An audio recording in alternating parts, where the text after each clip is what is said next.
Getirir demiştim. Geliyorlar işte. Kimselere vermem seni. Hançer dur, Allah'ım gidiyor ya. Gelin dizisi yeni bölümünde artık ortalık iyice karışıyor ve ipler tamamen geriliyor. Artık hiçbir şey eskisi gibi olmayacak. Çünkü Cihan'ın intikam uğruna sergilediği acımasız tavır Hançer'le olan büyük aşkını bitme noktasına getiriyor.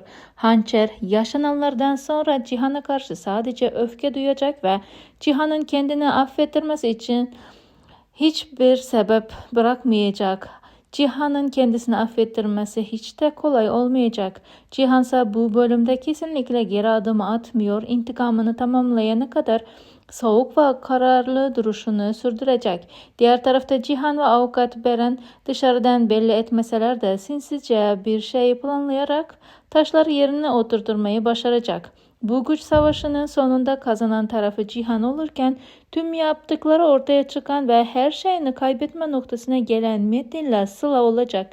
Engin, Sıla'nın boşanma süreci ise artık çok yakın bölümlerde olacak. Yeni bölümde yüzleşmeler, hesaplaşmalar ve büyük kırılmalar peş peşe yaşanacak.